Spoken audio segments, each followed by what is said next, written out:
I'm Duncan McLeod, editor of TechCentral. Welcome to TechCentral's Impact series. If you're new around here, do subscribe to us on YouTube. You can do that at youtube.com/TechCentral.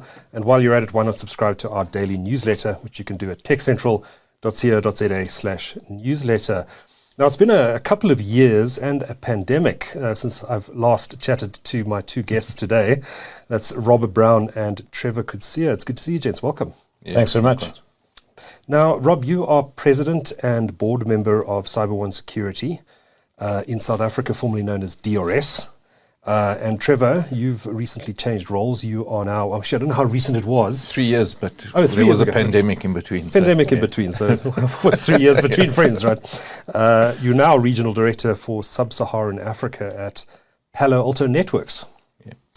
So, Rob, let's start by chatting about the recent rebrand of DRS. I attended your rebrand event at Melrose Arch. I think it was last week, was it? It was last week, correct. So you've changed your name to CYBER1 Solutions South Africa, is that correct? That's correct, yeah. Okay. Tell us what brought this about, why the name change, and what does it mean for your clients? So I think the name change was, the name change was brought around trying to get all our solution companies with the same name. We've had different names across in the different regions between Dubai, Kenya, and South Africa. And it was a bit confusing for customers really as to who they were dealing with. And you know, when you're trying to explain relationships when you've got different names, customers get a little bit confused. So it was a good idea to then get all the operating companies that look after our customers to rebrand to the same name. Our holding company is CYBER1 Security, and so we thought, let's use the name CYBER1. I think it's a very catchy name. It tells customers what you're doing, that you're really in the cybersecurity industry. And so CYBER1 Solutions was our choice of name. Mm-hmm. And so across all the organizations, South Africa from DRS perspective, Kenya from a ProTech perspective, and Cognizant in Dubai, all three were renamed to CYBER1 Solutions. And so now we actually get that presence that we actually not just sitting in one region, but we're sitting across the whole region within, south, across east and into the Middle East. Right. And how long had DRS been a part of the CYBER1 stable? So DRS was part of the CYBER1 stable from 2015, but DRS has been operating for 25 years. It was started in 97 by myself. Back with Dr. Solomon's, brings a blast from the past. Yeah, I remember Dr. Solomon's. With not around anymore, is it? No. They had this magic bullet stiffy disk that when your computer had lost its boot sector because of a virus, you could put that in and reboot, and you could go retrieve your boot sector. It was quite amazing. I remember Dr. Solomon's. I think I must have run it at some point. It was quite famous. It's as old as your modem. Oh, as old as this modem? As old as this modem. Well, so Solomon sold out to McAfee in 98. Yeah. And not because Alan Solomon wanted to sell it. He'd already sold out to the board the year and a half before. And then the board sold out to McAfee in 98. It was quite interesting.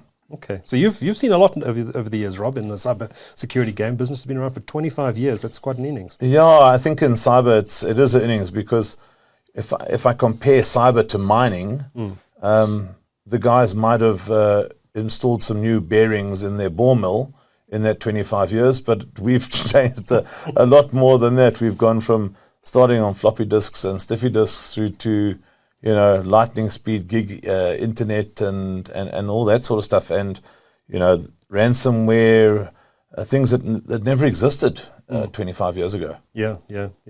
So the name change, you're now CYBER1. What does that mean for your clients? Does it mean more access to the global organization? Or is it just simply a name change? No, definitely. I mean, obviously we want to use resources from across all regions. So it's not just, here. So if we've got skills elsewhere, I think what the pandemic did give us was the ability to be able to work from anywhere. Yeah. And so if we've got skills sitting somewhere else that we don't have sitting in this region, we're able to then utilize those skills. It makes it very versatile for our customers and hopefully gives our customers greater options, greater depth in terms of what we're doing. And also where customers have a larger footprint, which you tend to find happens quite often in banking and that sort of stuff further into Africa, they're able to get those resources from us across a larger footprint as well. Okay. So tell me a bit about CYBER1 and the solutions it brings to market, and maybe also expand a little bit on how you work with Palo Alto Networks. Yeah, so obviously we've spent a lot of time building the solutions. Palo Alto is a core solution for us. We've come a long way over the last couple of years with Palo Alto. I must say it's nice to work with Trevor and his team again. Mm-hmm. We've had relationships, and I think relationships are part of cybersecurity.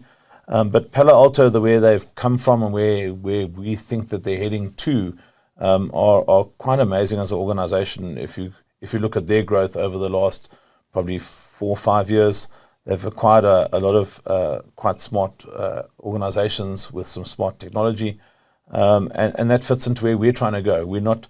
Customers need to start consolidating. I don't think you'll ever have a single pane of glass. I think that's something that customers want to head to. I think if you can get to 2 or 3 panes of glass, you're doing amazingly well. And Palo should be something that customers look at, because they are one of those suppliers and vendors that is heading in that direction to try and give customers consolidation and a view across multiple platforms and multiple solutions from a single solution. Trevor, let me bring you in here. Tell me a little bit about Palo Alto Networks, what it does, what areas it plays in. So, from Palo Alto point of view, we've started as a firewall company north of 15 years ago. Since then, through organic growth, acquisition, we play, from everything from network security, the firewalls and so forth, consolidation of secure web gateways, proxies, or that kind of technology, and then moving into the endpoint XDR. And what is XDR? It's an endpoint protection solution, where it doesn't necessarily work with signature-based technology. It really works on behavioral, to pick up indicators of compromise and so forth, and block any malware or attacks that are sitting between the network. So an AI type of engine behind it that... yeah, correct. Right. Don't know how often people like the word AI and ML and, but it's pretty much behavioral analytics as well. Well, let's talk broadly now about the cybersecurity landscape and some of the threats that are emerging out there. Always an interesting discussion, because it's never the same discussion from month to month. Trevor, what are some of the big threats that you're seeing right now, and that are particularly perhaps exercising the mind of your customers? Yeah. So, one of the big things is obviously ransomware. We were talking about XDR and so forth, but ransomware is massive, and it's definitely morphing, becoming the sort of next generation as well.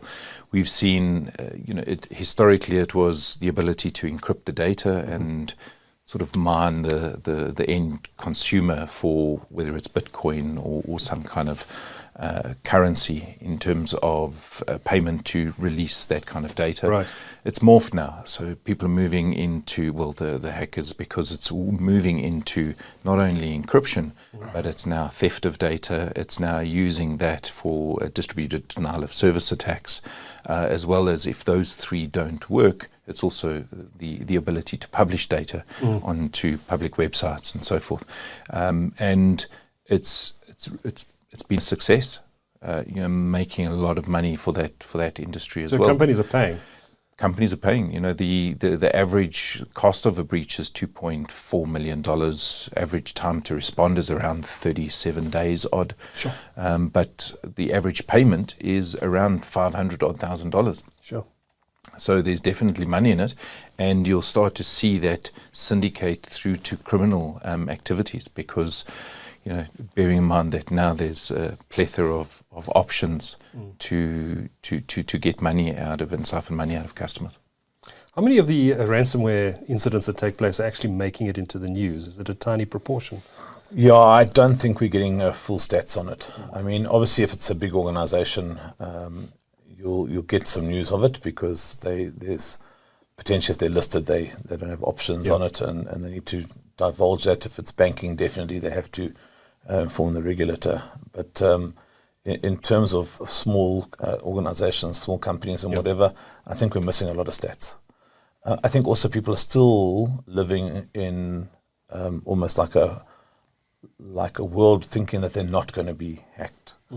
I think any person who believes that really is misguided at the moment. It's a case of when and how nowadays, because I think there's a lot of people who haven't spent money on security. I mean, if you consider there are organizations that still think they need to spend between 3 and 5% of their budget on security, and the reality is you need to be spending between 9 and 14% of your IT budget. Of your IT budget, and that's the reality on it. It's because data has value. I don't think companies also go and say, if we couldn't work today, how much money would we lose? If in a day you're going to lose R1 billion, surely you don't want to lose R1 billion. You should be spending R1 billion on trying not to be down for a day. But I think you tend to find that that's a lot more reactive. So organization gets breached, they can't operate, and then there's a problem. And we haven't seen big fines come in here yet. We've started to see it coming overseas. So, good example, British Airways, when they lost a lot of data, customer data, they got a big fine from the regulator. I think it was over £100 million. But we haven't seen that in South Africa yet. I think it will come with POPI being now enforceable. Let's see what happens when some big data gets lost. Maybe something like, let's see what happens with the TransUnion breach. I don't think we've seen the end of it. They lost a lot of data. That was a ransomware attack. That was, yeah. So I seem to recall they said there's no way they're paying the attackers. You don't necessarily have to pay the attackers. It depends on how your data is backed up, if you can restore your data, what they got hold of, have they still got your credentials to get back in or not got your credentials. So it depends on the organization, and as we said, the type of it. If it's just they've encrypted stuff and you can, restore and you've still got all the data, then do you really need to pay the ransomware? But if they've got hold of your domain controllers and actually own your network, then really what choice do you have besides if you're going to rebuild your whole network? Well, that's a different scenario. Out of interest, do you think there's any merit to be made, or merit to the argument that perhaps there should be legislation that forbids the payment of ransoms? That's a hard one, to forbid the payment of ransoms. You potentially are stepping on a tough ground here, because if the organization can't recover and needs to get those keys back, you need to. It's a very tough line, But if they're prevented by law from paying the ransom, then maybe the ransomware attacker wouldn't attack in the first place. No, it's a thing. The problem is it is most of the ransomware stuff is in crypto. So now how do you prevent someone, and how do you trace if someone's paid a ransom through crypto? Well, I think it opens the door for fraudulent activities as well through organizations. The ability to siphon money out and put it into crypto because they've paid a ransomware. Right? So there's going to be other questions. There's other questions that's definitely going to be raised. Look, I think the other problem we've got is we've got a lot of organizations, out of places like Russia, like China, like North Korea. We can make as much legislation in the West as we want, where we potentially have, ways of enforcing it. But when you get a ransomware from North Korea, they don't really worry about what the local law says. The local law says, If you'd like your data back, here it is. Yeah. I think there'll be far more legislation on the usage and the transfer of crypto before the legislation comes in terms of whether or not it's legal to pay for a crypto attack. I suppose it's the same thing as they've never banned being able to pay a ransom on a person's life. Right. They try to discourage you paying the ransom. Yes. To try and find the kidnappers in that effect, but ultimately the decision lies on whoever needs to pay the money, whether they want to pay the ransom. Interesting point. So beyond ransomware, Trevor, what other threats are out there in the landscape? What else are you seeing right now? Additional other things that we're seeing is, the phishing, not the phishing attacks in terms of PHISING. Sure. Now, phishing attacks are also morphing and becoming next generation as well. What we are seeing is it's multiple methods of phishing attacks now. So historically, it used to be get an email, click on the email, it downloads malware or ransomware, or whatever it may be, onto your laptop. Now, it is becoming far more specific, far more targeted. Because people have wised up to the fact that there's a dodgy looking email, don't click the links. Don't click on it. They've been educated again and again and again. Don't click it if it looks dodgy. So they're not doing it anymore. 100%. Largely, right? Yeah, so now they're looking at multi-channel. It's morphed. So now they'll go into your LinkedIn, your Facebook, your profile to understand what do you like, what are you chatting about, what do you do on weekends and so forth. Potentially get your credentials, give you a call and mention, taking a look at your wine here, I see you're a big wine drinker, you're also a big rugby fan. We're going to send you on a wine tour and then watch some rugby in Cape Town. I'll send you the invite. Take a look at it. And when you see this invite pop up into your email, you will reference the call that you had as well. And you'll trust it. Multi-channel and so forth. And you'll start to click on it. So far more specialized and far more targeted. So how much is that actually happening out there in corporate South Africa? I can't tell you.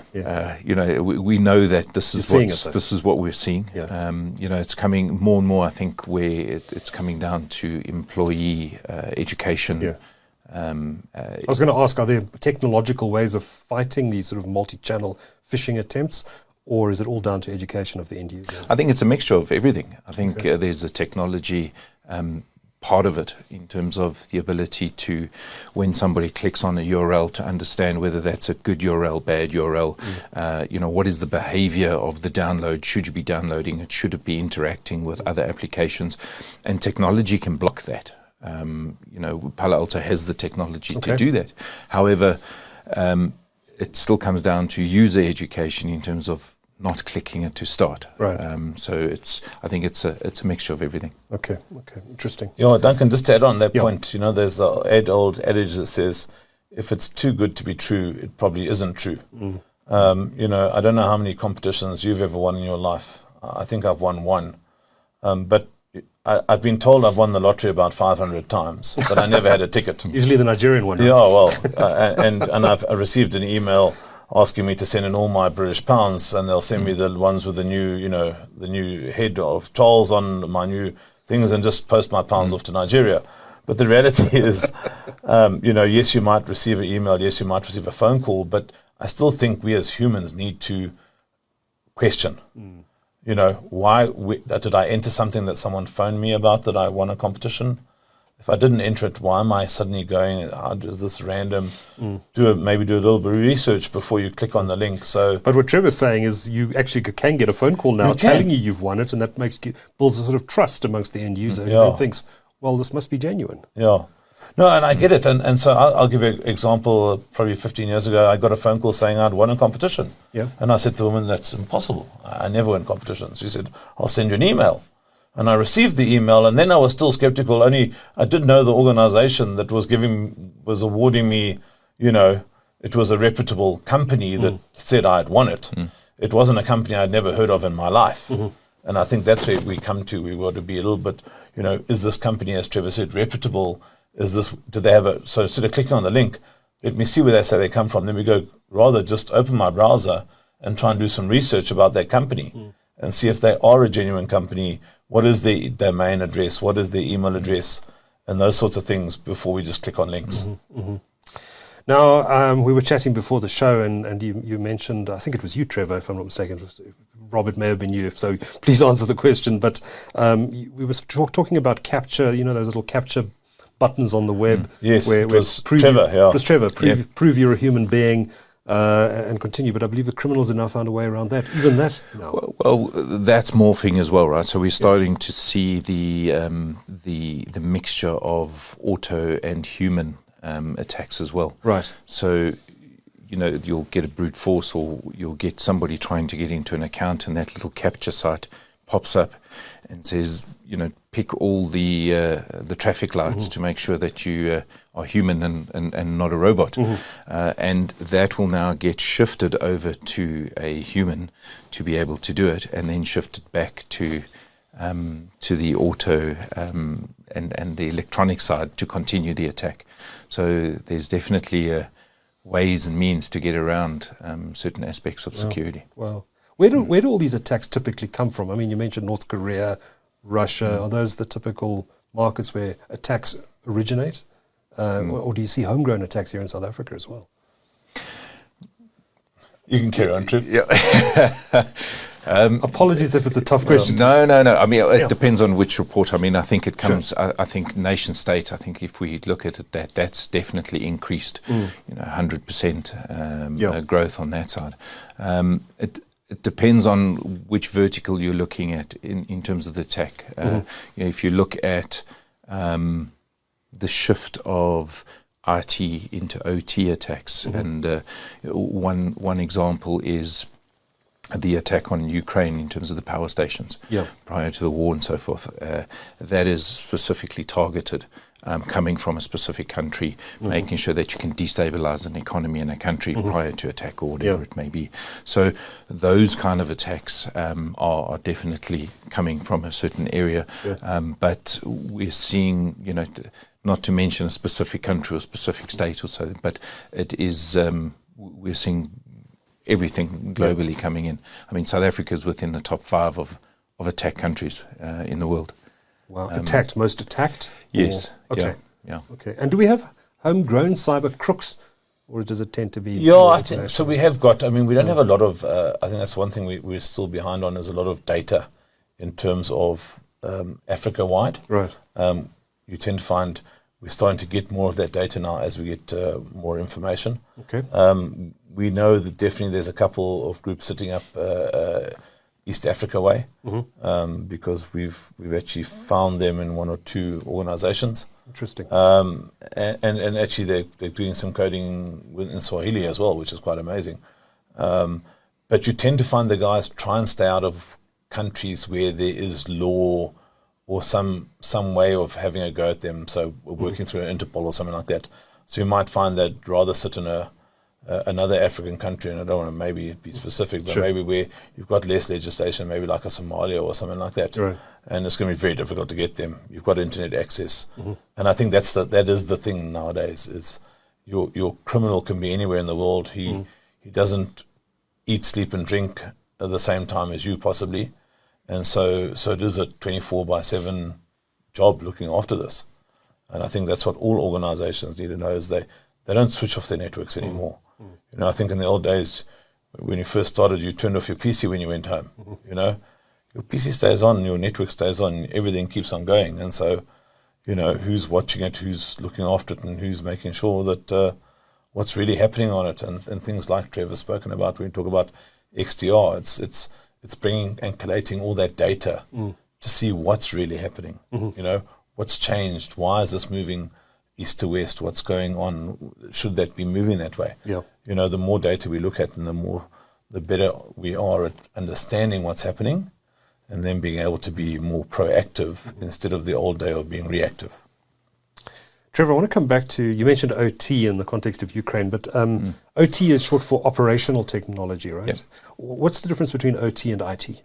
Think of your IT networks as your normal enterprise corporate networks. Think of OT as SCADA environments within mining, embedded power systems, generation, those kind of things. Okay. And that's the seamless Have companies historically considered OT in the context of cybersecurity sufficiently, and is that changing now? It should be changing. We're definitely seeing the growth of or the process of IT threats seamlessly moving into OT. You can imagine in an OT environment, whether it's manufacturing, mining, and so forth, you want to make sure that there's as little that can go wrong in terms of those environments as possible. So, making sure that, yes, you can segment a network where, and that's pretty much protected, but it's very restrictive in terms of what you can do in those OT environments. And there are some organizations that have got very flat, non-segmented networks where access onto an OT environment and then shifting into an IT environment because of the flat networks that corporates are going through. So, corporate have already got in place. There is technologies available where we pick up IT, OT and we start to understand what the traffic flow is. Should it be, should that traffic flow be going on in terms of the network with as little impact to the devices as possible, and you can start to implement security measures on both of those environments quite seamlessly today. Okay. Does it add technical challenges for security teams? Probably more production teams have more of a fear, but IT, there's certain technologies. Palo Alto has a network-based architecture where we're able to segment the network prior to putting anything onto the OT environment, to make sure that we can pick up specific applications, the specific threats, the specific behaviors that are running through the networks, and be able to block it, so that it has little to no effect on the OT environment. Interesting. Are you, Rob, having more conversations these days with your clients about OT and protecting it? Yeah, I think, Duncan, you're going to see that's going to definitely increase because, in the old days, the OT used to be a totally separate network. Right. They didn't really talk to each other. You didn't have that communications and whatever. But I think with just the increase in demand, the increase in productivity, the increase in how the whole world is sort of like coming together, we're seeing a lot more of this, how quickly can we change, how quickly can we move, and how quickly can we update things. You think about it, organizations can manage all their fridges, across the whole network now. They know if there's a fridge broken down because that's merchandise now that's going to go rotten and lots of stuff. It's becoming this connected world. Much more real world impact. Much more, 100%. You don't want to be, that could be contamination for the fridges next door to it. And it's just an example. So now you can auto send out the engineer to go and do, repairs and all these sorts of things. When you're managing a big organization like that, you need to have a lot of this stuff properly managed and automated and everything like that. And so with that connectivity, you obviously now expose stuff that wasn't necessarily previously exposed. And that does become a problem, and it becomes more of how do you manage it and how do you protect it. I want to switch tack slightly and talk a bit about this concept of zero trust. I know this is a big focus area for Palo Alto, but for the benefit of viewers and listeners to the show who perhaps haven't come across the term or have come across the term and don't fully understand what it means, what is zero trust exactly, and why is it important in the context of cybersecurity? Yeah, so I'll help out here. So sure, first of all, it's not a product. Yeah. Let's just understand that, because a lot of people think zero trust is a product. Okay. Zero trust is really a state of where you don't trust anything. So everything needs to have credentials in order and you validate those credentials about how they then come into your environment. Right. And if those credentials don't match what your requirements are in terms of your credentials required, then you don't allow that into your environment. It's very simple. It's you can make them as many markers as you want, so be it your MAC address, your IP address, your cadence on your fingertips. There's all sorts of ways of doing it. With the sophistication of software now and what we're able to collect when someone wants to enter a network, it's really quite smart. So you want to go for that zero trust. So you want to say, when you are in here, we trust whatever you need to do. To get in here, we're going to have to do all these checks first of all to be able to get in. Well, and that's, and I think that's where the morphing of Zero Trust 1.0 to Zero Trust 2.0 comes in, is that it's that explicit trust. It's always, in theory, you should never trust, always verify, regardless if you have access or don't have access. The idea there is, I'll check your credentials, but once you're in, historically, Zero Trust 1.0 was, now that you're open, I'm going to let you do whatever you need to do. Right. However, who's to say that you got up from your laptop and you went to make a cup of coffee and somebody else was doing something malicious on your laptop, or communications were were picked up and so forth. So the idea of Zero Trust 2.0 is removing explicit trust, and being able to scan everything, even if you have rights to do so. I'm still going to scan the traffic. I'm still going to make sure that there's nothing malicious going on. I'm still making sure that there's no data exfiltration. I'm still making sure that there's security policies that are enforced, even though I have provided, the trust and the authentication. And I think some organizations, we've had limited successes, I think, as an industry. And that's primarily because we've we have to get away from that level of trust once and allow you to do everything. And I think in terms of advisory and so forth, we're getting a lot of vendors coming and technologies that are coming through, and they speak to zero trust in their specific niche instead of as a concept across the organization, which touches it far more than just a specific technology. Sure. And I think once we look at it as a broader concept that incorporates numerous technologies and so forth, I think that's when we'll start having better success. But it's something I assume that's baked into everything that Palo Alto does, right? 100%. Yeah. From it's from the network right down to the endpoint. It all comes down to policy and the ability to scan. But maybe a good analogy on it, Trevor, is, you arrive at a party, you've got the invitation. The invitation is a genuine invitation. You look like the person on your credentials. Well, that's fantastic. It matches the name on the invitation. And then you walk in there, but you happen to be wearing some sort of face mask. You've probably seen something like that in Mission Impossible or whatever, looking like someone else. And then they get inside, and then they end up in the bathroom, and off they come, and they walk out as someone different. Well, so if you had continuous scanning on the inside of the building, you would say, actually, we didn't recognize this person come into the building. Now this person's in the building. So what's this person doing in the building? Actually, let's raise an alarm. Yeah. Maybe that's probably a great analogy of how to talk about Zero Trust 2.0. I think, again, I was mentioning earlier on that it's more of a concept, and I think it's something that organizations and enterprises need to understand, that it's not a switch. Right. You don't get it and say, right, zero trust, and we're done. It's almost a philosophical thinking about the way you tackle security as an organization. Yeah. Who has access, what access do they have, and what can they do while they have access, and in many respects, yes, there's technologies that can enable organizations to do it, but in many respects, it's working with partners like CYBER1 who have the necessary skill set, who have the technical capabilities to execute, and have the advisory skills to understand what needs to be done or do the relevant assessments. Those are the organizations where we mix technical capability, skill with the relevant technologies to enable organizations for zero trust. Trevor, we've just come through the pandemic, the shift to work from home. It's now we seem to be living in a hybrid world of work now. What impact has this quite radical shift over the last 3 years to cloud had on the security landscape, and what does Palo Alto offer in that space?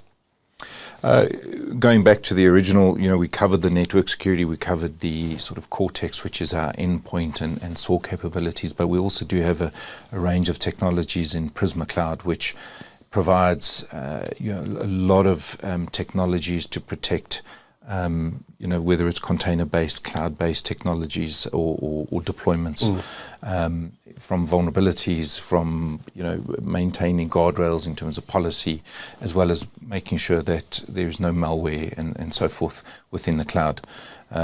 Remote access through COVID is probably one of the largest growth areas. We saw many organizations shift seamlessly from on-prem to cloud and remote access and remote employees, but it comes with inherent risk. All of a sudden it's bringing your own device. It's getting access into the organization's infrastructure and so forth. But now all of a sudden you had this sort of hub and spoke connectivity where everything had to come through the organization. But now with cloud, somebody can be at home using a work provided device and connect into their organization's data that is sitting in the cloud, which has got nothing to do with the organization per se. So that comes with risk as well. So being able to authenticate and protect all applications, all clouds, all applications and all data for the organizations become critical. Yeah, it must have been quite tough, Rob, though, if companies suddenly forced in a matter of days to shift the way they work and have their employees all working from home. It must have been a bit of a nightmare for chief information security officers. Yeah, listen, I think there's a lot of people who were, knew that they needed to make a switch, then suddenly forced to make a switch, and they needed to be agile, You used to having everything on a prem, and you had this network in your office, and everyone could access everything great. And then suddenly everyone was outside your network, now wanting to come down that lovely pipe that you had for the internet that was meant for browsing out, that now needed to access all your systems to go, from an access point of view. And I must say, I think there's been a lot of companies that have been exceptionally agile at it. It has caused some problems, but at the same time, I think it's made people more aware of how easy you can. It's also potentially changed DR. From a perspective, we always wanted a physical DR, but now can we have a virtual DR somewhere else? Because reality is, I don't need to be in that building anymore. I can be in 3 different buildings. So you're not so worried. It's changed one system for another system, but it has brought us challenges on security. What are we securing? Who can spin up what? How can they spin it up? In which cloud? Are we in multiple clouds? And how do we manage all these things securely? So I think there's still a large shift. If you look at the amount of data centers that are being built in this country, I mean, I see NTT just opened their new one, Terraco on building 4, and I can't, some other Africa data centers or whatever they're building. I think it's amazing. It's astonishing. It is astonishing, yeah. But it is the way to go, guys. If you think about it, you don't need to manage the hardware anymore. You don't need to manage a lot of those things. You get an OS and off you go. And now you can go and rent space. You can up it. You can reduce it. You can do all sorts of things like that. But basically according to your business. So it comes to Black Friday, you need another 40 or 60 servers to accommodate for Black Friday, but you don't need them forever. You need them for a 3-day period while everyone goes berserk to buy your merchandise. Yeah, absolutely. Spin it up as you need it. Exactly, yeah. Well, again, that's where the risk comes in, right? Yeah. Because if you haven't got your gold image secure to start, and you haven't embedded security when you want to scale up for that hyper production, if you deploy those servers and those containers to facilitate a Black Friday, and those 100 servers are based on a gold image of an unsecure single server, all of a sudden you've got 100 servers with the same vulnerability that needs to be protected. So those are the kind of things that we have to say, well, shift the security left, make sure it's embedded in terms of the development cycle, so that as and when you scale, you maintain protected and you maintain that corporate policy of security. So where we're seeing quite a take-up with Palo on the cloud side is definitely in that DevSecOps space. So we spend quite a bit of time now partnering with a company called Ninthbit on the DevSecOps side, because we're seeing now if we can start spending time trying to get the developers to be coding security right from the beginning and managing that entire process. So what they download, if you look at the stats on how much bad code is downloaded and then put into organizations, you understand why there's all these issues, and then suddenly they wonder why their app isn't, has got problems and isn't secure, and there's, it's being hacked and reverse engineered. It's because they didn't start with the basic principle of being secure from the start. I think if we live in South Africa, maybe it is different here. When we build a new house, we think about security from the beginning. It's part of our built-in process. We don't build this great palace and then suddenly decide afterwards how we're going to go secure it. That's the wrong idea. Most of us put up a wall first and then we build the house afterwards, because we don't want half the bricks taken while you're trying to build the house. We do think differently in terms of that side, so why not put the security in right at the beginning when you're trying to develop a program? Yeah, which I guess was difficult during the pandemic because everything had to happen in a rush.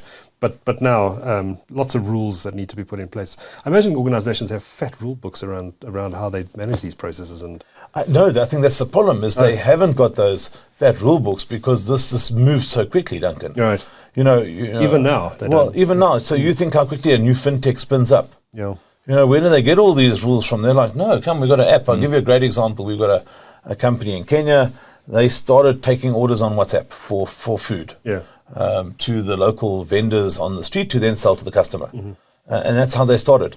They're a company that has gone from, in 8 years, they've gone from taking orders on WhatsApp to now having all these apps developed. Everything's now app driven. The vendors orders on his app, he pays via M-Pesa, and they're moving. They've suddenly now got this warehouse, okay, that is 50,000 square meters under roof, from 0 8 years ago, really, to this and a facility that can ripen 50 to 150 tons of bananas a day. You know, that's how quickly this fintech has moved in terms of stuff, and they're realizing that they need security as part of this, because if you don't have it, suddenly you've got all these flaws and you've got this merchandise. You might be delivering half your goods to someone who really looks like he's paid you but hasn't paid you, and you've lost your merchandise. So the organizations are realizing this needs to be part of it. But these fintechs are ready. They're coming fast, furious, taking on the big guys. And, you know, you think when I remember, let's say 30 years ago, who would have said 30 years ago Kodak would be where they are today as not being the leader in film? You know, as cameras, everything. I mean, Kodak was the de facto standard. You wanted a print, it was Kodak. And they had the option of the rights to digital cameras. I mean, really, there's a lot of these organizations who've missed that transition, and I think the fintechs are taking on those businesses and in their backyards and having a go at them. But with it come those challenges. Just to go back in terms of your rule book, in terms of the policies, and again, there is technologies that provide you with heaps of policy, you know, tick box to make sure that you can scan and tell me where I'm compliant, where I'm not compliant, what I should be doing, what I shouldn't be doing. The fact of the matter is that as companies start to deploy more and more technologies, there's technology sprawl. There could be vulnerabilities in terms of overlaps of security where those policies aren't protecting organizations. And going beyond the technologies, what we are finding is that as much as we'd like to enforce that set of rules, there's a lagging set of skills, not just locally, but internationally as well. I wanted to get onto the talent issue, because no discussion about cybersecurity is complete without having a discussion about talent. I mean, what are we seeing out there, Rob? Can you find the skills you need in this space? Yeah, listen, I can tell you it's difficult. I mean, you think globally we're short about 3.5 million people in terms of skills. That's the whole industry. That's the whole industry, within cyber. And so I think, you know, we're obviously trying to grab guys out of university, also look at different people that we can get. We've found some good programmers who come in, who've gone through some form of programming and that sort of stuff. We're trying to bring all different types in to see how we can do it, how we can educate them. But no sooner have you educated them than potentially one of the bigger guys, be it a Google or a AWS or someone, snaps them up because they realize that they've got bigger purses and that sort of stuff. So it is a challenge for us. It's a constant challenge that we're going to keep on trying to educate. But I also don't mind. I think it's great to be able to educate and bring people through. We try and take in at least 10 new learners every year. Just in SA, we've got a whole program up in Kenya as well.